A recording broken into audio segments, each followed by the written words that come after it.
तो कहानी के शुरू में हम मिस्टर विनवर्ट से मिलते हैं, जिनकी डॉल्स बनाने की फैक्ट्री है। विनवर्ट को अपने लिए एक असिस्टेंट की जरूरत थी, जिसका उसने न्यूज़पेपर में एड दे रखा था, जिसके चलते कोबी डेलन नाम की लड़की उसकी कंपनी में इंटरव्यू देने के लिए आती है। अंदर दिखाया जाता है कि मिस्टर वेनवर्ट बड़ी ही बारीकी से डॉल के बनने के प्रोसीजर को देख रहे थे, कैसे प्लास्टिक मेल्ट करके डॉल के मोल्ड के ऊपर डालकर उन्हें एक डॉल की शक्ल दी जा रही थी। प्लास्टिक से डॉल बनने और उसके पैकेजिंग तक के प्रोसेस पर वेनवर्ट खुद नजर रखते थे और उनकी नजरों से लग रहा था जैसे उन्हें डॉल से कोई खास मोहब्बत है। फिर अब उनके ऑफिस में कॉबी डेलन आती है, जिसका वो इंटरव्यू शुरू कर देते हैं और उससे पूछते हैं कि बताओ डॉल्स का इस दुनिया में क्या रोल है। कोबी ने जवाब दिया, डॉल्स बिल्कुल इंसानों की तरह हैं। गॉड ने भी इंसानों को डॉल्स की तरह ही इस दुनिया में भेजा। उसकी बात सुनते ही वेनवर्ट ने फौरन उसकी बात काट दी और बोला, नहीं, डॉल्स मासूम होती हैं, इंसान गुनाह करते हैं और डॉल्स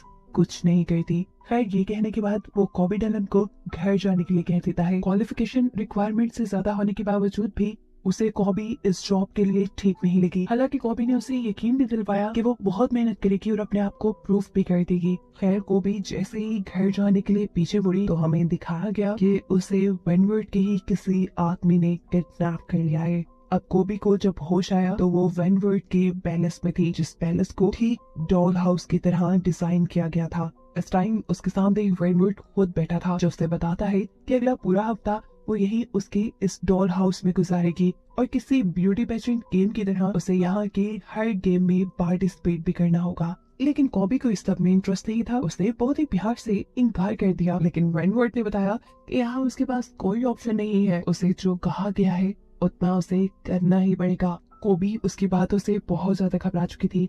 उसके जाने के बाद कोबी ने यहाँ से भागने की कोशिश भी की, लेकिन वेनवर्ट की सेक्रेटरी ने उसे पकड़ लिया और भागने की उसकी सारी कोशिशें नाकाम कर दी। एक प्लान फेल होने के बाद कोबी ने भागने के लिए दूसरे प्लान्स को यूज करना शुरू किया। उसने सारी विंडोज और दरवाजे देखना शुरू कर दिए जो बाहर की तरफ खुलते थे, लेकिन तभी पीछे से एक लड़की ने आकर कोबी को बताया कि ये पैलेस पूरी तरह सील्ड है। इसे डिजाइन ही इस तरीके से किया गया है कि इसके अंदर आने वाला कोई मेन दरवाजे के अलावा कहीं और से बाहर ना जा सके।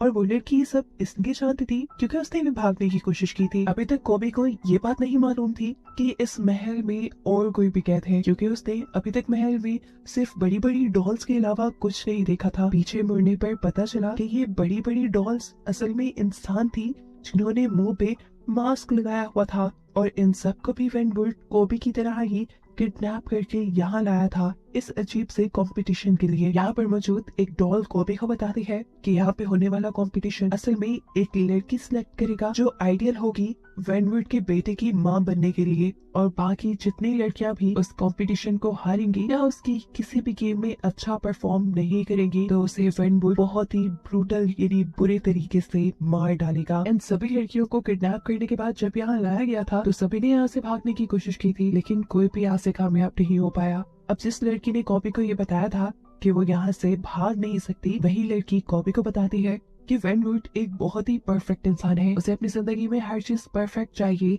जैसे डॉल हाउस में परफेक्ट होती है। और 2 साल पहले उसे जब पता चला कि उसकी वाइफ उसे चीट कर रही है तो उसने उनको भी बड़ी ही अजीब मैनर में सजा दिलवाई। दोनों को बिना कपड़ों के उसने कुएं में भिगवा दिया और उस कुएं में फिर बिजली की तार छोड़ दी, जिससे वो दोनों मारे गए। अभी वो लोग ये बात ही कर रहे थे कि अचानक वहाँ पे तेज बहन होने लग गई। उस लड़की ने बताया कि अब वेनवर्ट आने वाला है, उन्हें जल्दी से किसी डॉल की तरह तैयार होना होगा। बेल के बजते ही ये लोग एक खास रूम में जाते हैं जहाँ बहुत सारे कॉस्ट्यूम रखे हुए थे, जिनमें से हर लड़की अपने लिए एक कॉस्ट्यूम सिलेक्ट करके पहन लेती है और फिर किसी डॉल की तरह बुत बन के खड़ी हो जाती है। कोबी ने एक क्लाउन यानी एक जोकर वाला कॉस्ट्यूम पहना था। इतने में ही वेनवर्ट और उसका बेटा ऑटस रूम में आ जाते हैं। सारी डॉल ऑटस को अच्छी लगी, लेकिन कॉबी नहीं, जो एक क्लाउन बनी हुई थी। और इससे पहले कि कॉबी को मार दिया जाता, ऑटस को इम्प्रेस करने के लिए कॉबी एक मैजिक ट्रिक दिखाती है।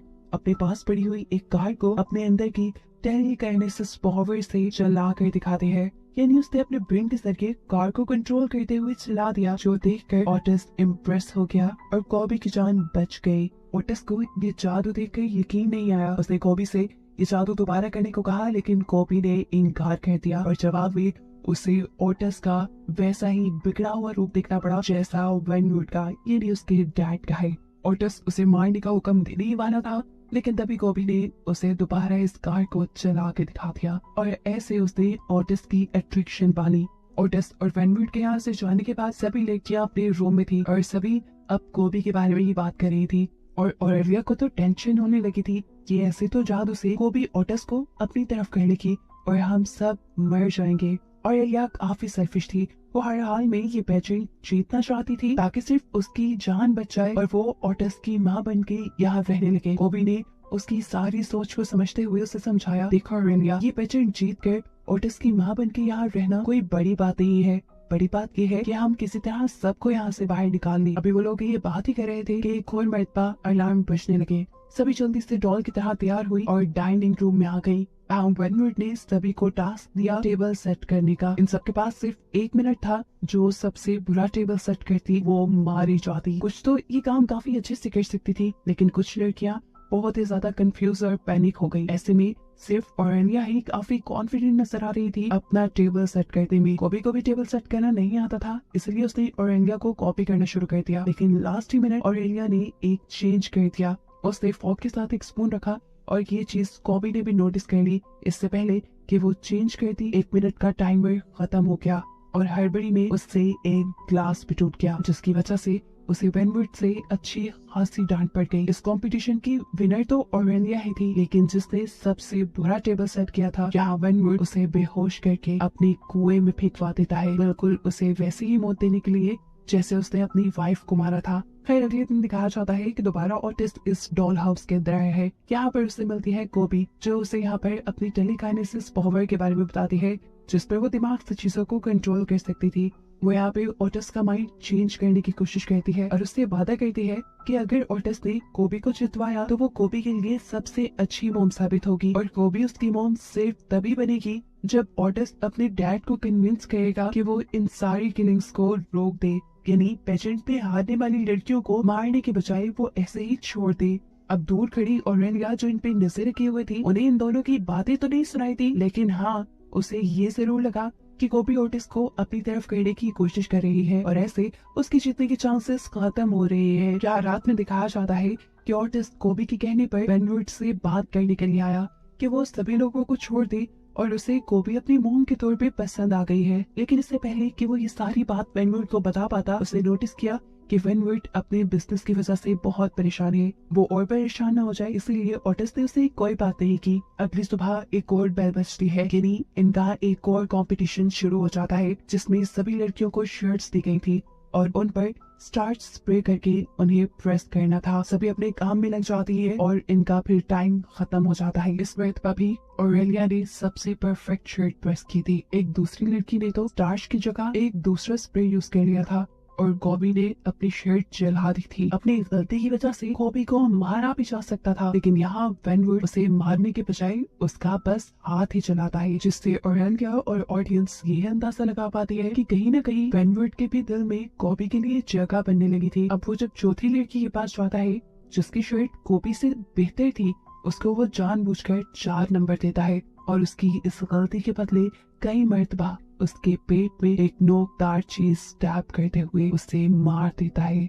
अब सीन कट होकर हमें कोबी और उसके साथी को एक रूम में दिखाया जाता है, जहां वो डिस्कस कर रहे थे कि वो मरने के बजाय यहाँ से भाग भी सकते हैं, क्योंकि उनको ऑरेलिया ही जीतने वाली लग रही है। साथ ही कोबी अपनी साथी को ये भी बताती है कि वो ओटिस का माइंड अपनी पावर से मैनिपुलेट करने की कोशिश कर रही है ताकि वो कोबी को जितवाए और कोबी बाकी सबको यहाँ से फ्री करने में मदद करते। उनकी ये सारी बातें ऑरेलिया सुन चुकी थी और ये चीज अपनी पावर्स की मदद से कोबी को भी पता चल गई। उसके बाहर जाने से पहले कोबी भागते हुए डॉल रूम के अंदर जाती है और कुछ चीज ढूंढने शुरू कर देती है। इतने में हम देखते हैं कि ऑरेलिया कोई नुकीली चीज लेकर कोबी के रूम में आई और उसने पीछे से कोबी को स्टैब कर दिया। लेकिन फिर रिवील हुआ कि इस क्लाउन कॉस्ट्यूम में कोबी नहीं बल्कि एक स्टैचू था, क्योंकि कोबी ने ऑरेलिया को भांप लिया था। वो चाहती थी कि ऐसे ही कोई चाल चलेगी ऑरेलिया, इसीलिए पहले ही उसने अपनी जगह पे इस स्टैचू को खड़ा कर दिया और फिर ऑरेलिया को समझाने की कोशिश की कि जीतने और मरने के बजाय भी बहुत से ऑप्शंस हैं जिनको आजमाया जा सकता है।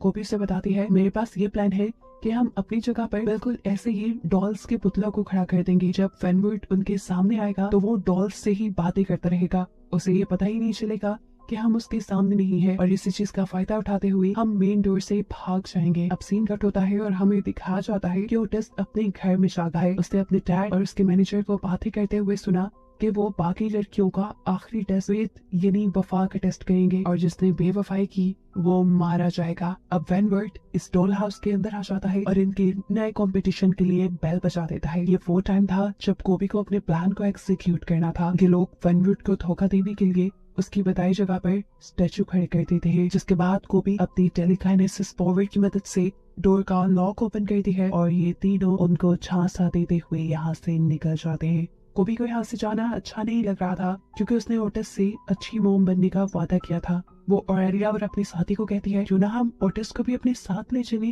तो तब ऑरेलिया जवाब देती है तुम्हें ही मुबारक हो तुम्हारा अच्छा मोम बनना, मैं तो जा रही हूँ। ये वही ऑरेलिया थी जो पूरे एपिसोड में अच्छी मोम बनने की कोशिश कर रही थी और अब मौका मिलते ही वो यहाँ से ऐसी भागी कि कभी लौट के नहीं आएगी। उसके पीछे जो दूसरी साथी थी उसकी भागने में स्पीड कम थी और ऑरेलिया को लगा कि उसकी वजह से वो पकड़ी जाएगी, इसीलिए ऑरेलिया ने अपना भागने का रास्ता बदल लिया। लेकिन इससे ज्यादा कुछ हुआ नहीं क्योंकि उसके रास्ता बदलने से पहले ही वेनवुड का सेक्रेटरी उसे देख चुका था और वो उसे शूट करके मार देता है। उसके साथ साथ उनकी दूसरी साथी को भी, और बच जाती है वो सिर्फ कॉपी जो वापस ओटिस से अपना वादा पूरा करने के लिए गई थी।